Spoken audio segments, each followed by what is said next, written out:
So, in one of my videos, I got a bunch of comments asking about email validation and what I do to make sure that somebody isn't spoofing an email to me. Uh, on one hand, I have to consider this request to be possibly malicious because if somebody knows about the protections I use, then they might try to figure out a way to get around them. However, I think it's important to educate you guys on this because I'm using standard tools. And as part of that, I know I don't have to worry about my security as much in that regard because I'm using the standard tools. And in this case, by simply showing you that I'm aware of these things and that I follow them, I might actually make some attackers go, oh, well, guess what? It's not worth it. So let's go. Let's talk about this. First thing is the sender policy framework. It's basically a whitelist of what is allowed to send from what domain. It's a DNS rule that basically says here's the filter rule, and things matching this filter rule are allowed to send email for this domain. Uh, Things that are outside of that fail the check and don't pass the check. Most big email providers will automatically handle this and update their DNS based on new servers and deployments and so forth. And so it's pretty easy to maintain, especially with automation. The big issue here is that it basically stops people from calling themselves something that they're not. For example, if I wanted to send an email and claim to be from Google servers, that would be wrong because I'm not with Google. And so this something like this would help stop that. It's important because you get a lot of spammers who just blast out as many emails as they can, and they don't really care where the email comes from, but they know that they're going to be blocked if they use one of their own, so they try to use somebody else's. And so the more people that implement sender policy framework in the world, the better. The second one is actually, I can go in here too, is like, it talks about the principles of operation and how it uses DNS. And we can see different types of records here. If you pull the DNS for a domain and see a SPF record that's actually a text record, you can see something like this, and it will show you the actual IP range or whatever that is allowed to send email. And what that means is that they have locked it down and they've said, look, a random server in Ohio can't claim to be us unless it's actually one of our servers. And so that's important. Okay. Definitely check this out. If you haven't read the RFC, do that as well.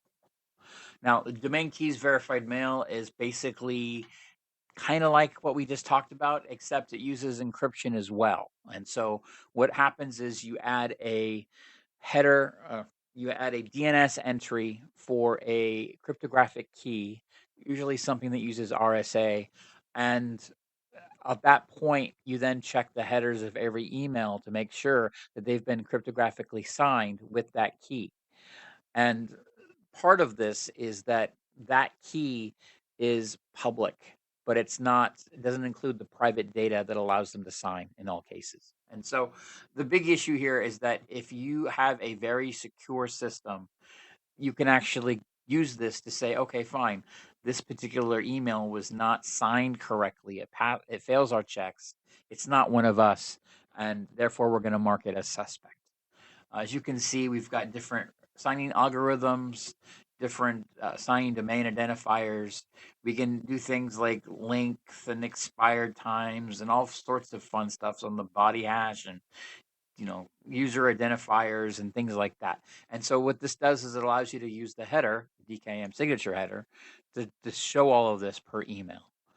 It basically adds an extra header and says, look, here's all the information that we've been able to create about this based on this solution. And so read this, understand the verification mechanism.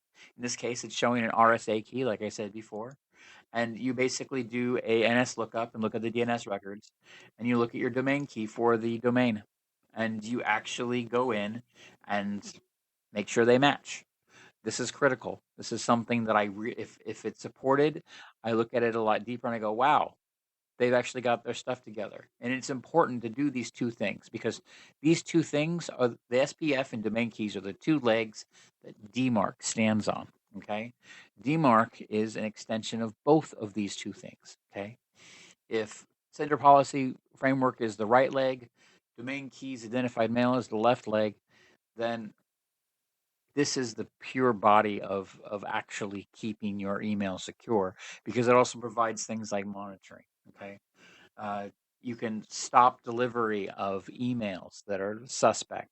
You can quarantine them. You can still let them be sent, but then call them out as suspect.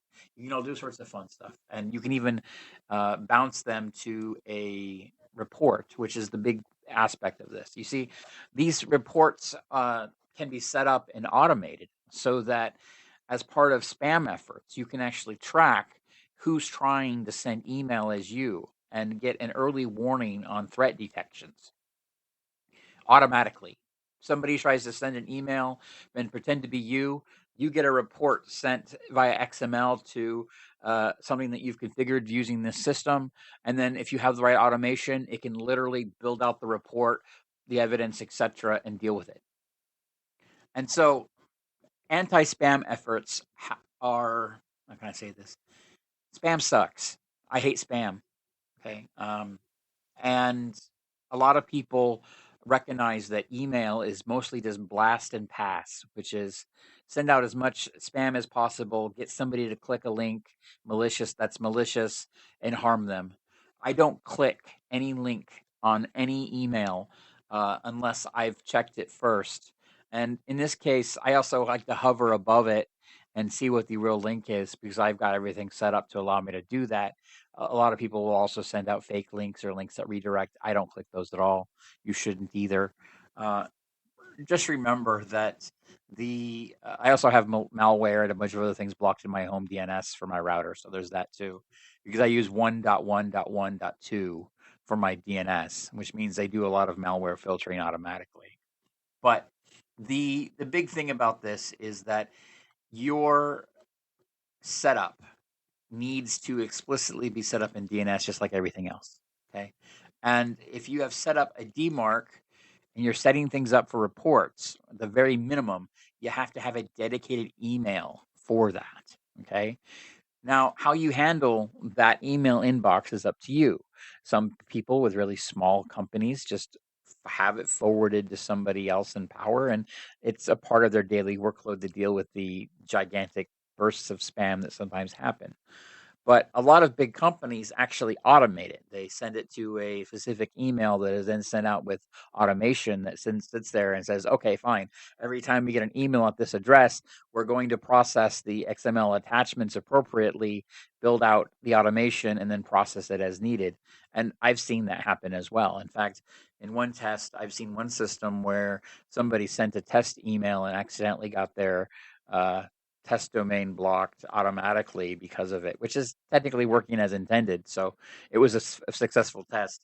The end result though is that I used to be affiliated with a company called Spam Cop back in the day, and I was a longtime customer of theirs before they got bought out by Cisco, and they still do a lot of anti-spam stuff. But I don't have an email there anymore, and so I sometimes think about them and check up on what they're doing. But a lot of that anti-spam stuff is now just pure automation owned by large companies now, who make a lot of money just protecting people from spam. And so, because of these three big systems, if you're a small time spammer, it's just not worth your time. Uh, you shouldn't be doing it. But unfortunately, a lot of recruiters, because they just think of it as a sales position when it's really not, it's a nationally protected critical infrastructure role. But oh well, that's a different discussion. Uh, they will send out random emails or pretend to be a company that they're not, and these systems exist to catch them when they do that. And in many cases, such as DMARC, they exist to make sure that no matter how many emails they send, nobody ever receives a single one of them.